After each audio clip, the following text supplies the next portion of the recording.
मैं एक और कारण भी आई हूँ यहाँ। मुख्य कारण आभार प्रकट करने आई हूँ। आभार तमाम भाइयों और बहनों का, ब्रह्म कुमारी भाइयों और बहनों का, जिन्होंने सारा जीवन मेरे साथ साथ निभाया है। कहाँ से शुरू हुआ? जब मैं स्कूल में थी, अमृतसर की शहर की लड़की हूँ, तब मैं बहनों को देखती थी सफेद पोशाक में, पवित्रता की मूर्ति में सेवा करती थी समाज में। तब मैं एज स्कूल गर्ल आपको देखती थी और मुझे मालूम था कि ब्रह्म कुमारी बहनों का और भाइयों का कितना असर होता है जब वो किसी के साथ संपर्क करते हैं। मैंने देखा था, इसलिए मुझे पहली याद आती है 1993 में, जब मैं inspector general prison Tihar jail बनी थी। पहले 2 दिन में जब मैं 10,000 कैदियों को दिल्ली में देखती थी और मैं देखती थी कि कितने असंतुष्ट हैं।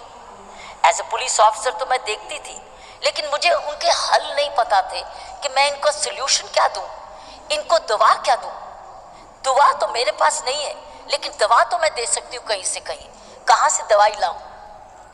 तो मैं दूसरे ही दिन मैंने ध्यान में आया कि मैं वापस अपनी बहनों के पास क्यों नहीं जाऊं, क्यों नहीं ब्रह्म कुमारी को तो फिर से प्रार्थना करूं, सारी संस्था को, कि क्या अपनी ये जेल को संभाल सकते हो। तो मुझे याद है कि बिल्कुल तिहाड़ जेल के नज़दीक हमारी हरिनगर की शाखा है। वहाँ मेरी बहन शुक्ला, और वो भी अमृतसर की है, और मैंने उनसे संपर्क किया।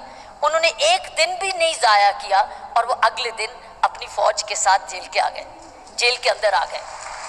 और मेरी बहन शुक्ला और इन्होंने रोज शाम को बिना रुकावट के वहाँ सत्संग किया। साथियों, कमाल का चमत्कार मैंने देखा। लड़ाई झगड़े कम होने लगे, द्वेष खत्म होने लगे, बदले की भावना खत्म होने लगी, तंबाकू और सिगरेट पीना कम होने लगा, और एक नई विचारधारा जेल के अंदर आई। लेकिन मेरा साथ आपका सिर्फ जेल तक नहीं सीमित रहा। फिर मैं पुलिस ट्रेनिंग में जब गई, वही सिचुएशन मैंने पुलिस ट्रेनिंग में देखी। फिर से मैं अपनी बहनों के पास आई, फिर से ब्रह्म कुमारी संस्था के पास आई कि फिर से मेरी मदद करो। पुलिस ऑफिसर्स भी एक जेल में हैं, क्योंकि वह अपने जेल में हैं।